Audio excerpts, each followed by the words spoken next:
The world's global silver production, Mexico accounts for 25% of it, roughly one-fourth. They have over 200 million ounces of untapped silver. Vizsla Silver 50% crash is not just a story, it is a huge concern, considering that the world's biggest silver mines are now too dangerous to operate right now due to the cartel danger and violence. So actually, USA is only about 4% of the world's silver supply. We mainly get this out of Alaska and Nevada.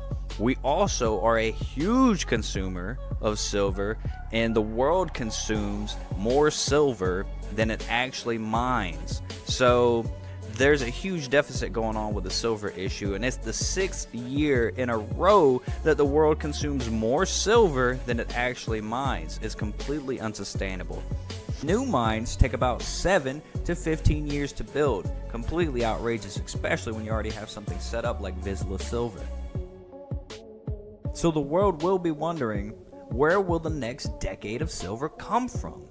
So the traditional method of mining silver is now on a declining share. So the most opportunist situation would be to recycle the old silver that's out there. Old satellites that are at the end of the life, old electronics, so on and so forth. So for the future method of mining silver, we might even have to go asteroid mining. Holy cow, wouldn't that be insane? Or maybe even deep sea diving, but we would have to have better technology. How would we make the better technology without silver and gold? What a conundrum. The silver scarcity lock is real, folks, and we need to be prepared. If we can't produce any more silver, the silver that you own physically in your hands is going to become super valuable. It's going to skyrocket the price of what you already have in your hands. The scarcity factor. So why am I going on about this daily buy? What am I talking about a daily buy? Who told me this? Where did I come up with this idea? I came up with it myself after watching all of my favorite content creators, financial guys, and I'm taking to heart the things that they've told me, and I'm building an accumulation of ideas. $10 daily buy is not that expensive for me in my current situation. I'm super blessed. I finally have my own home around me. Pay around $1,000 a month. That may surprise you. Some people may think, wow, that's low. Some people may think that's expensive, right? It works for me. I'm super happy. I can do a daily buy of $10 for gold and silver. And I'm not gonna lie, it feels like a fucking superpower, like a cheat code right now. Ever since I started doing this, it's hedging against all this volatility, even though the whipsaw action going on with silver and gold, it does have its ups and downs, which, that's, a lot of shit's going on right now. But I have put money in crypto. I've speculated, right? It's, I'm not doing that anymore. I've got my little speculation. I'm going to leave it alone. So I got dividends. I've got the dividends on a drip. I've got some blue chip stocks. I've got ETFs. Okay. I've got baskets of goods, an accumulation of goods. I'm doing what I can, but ever since I started doing the gold and silver daily buy, it feels like a cheat code.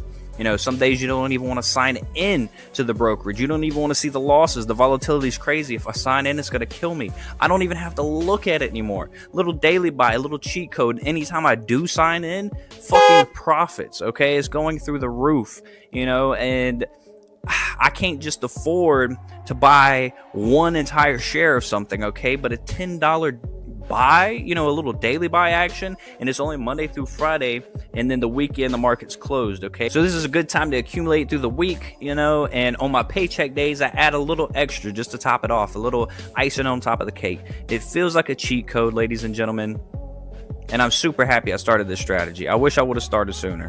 I'm not sponsored. Nobody's telling me to do this. It's working for me so far. Okay, I've got some pretty decent gains. I'm happy with the results so far. Like I said, ever since I started doing this, it feels like a little cheat code, hedging against all the volatility, even though gold and silver themselves are volatile. So, just so you know, I'm on the journey with you. You can do anything you want, and you don't have to do anything either. You can pick to invest, or you can pick not to. All I'm saying is, ever since I started, it feels fantastic. It is literally the passive income I've been looking for. Now, don't get stuck on that idea. Obviously, gold and silver may sit at a certain price for a long time, but we're in such wild times of volatility, and the gold to silver ratio is just, I mean, time is now to get in, do you a little DCA. What I don't encourage anyone to do is speculate, obviously, but I've got my own little tiny stash of speculation. Do whatever you will, but point blank period, the one thing that I will back up wholeheartedly and with full confidence: DCA, diversification, and some healthy skepticism on everything.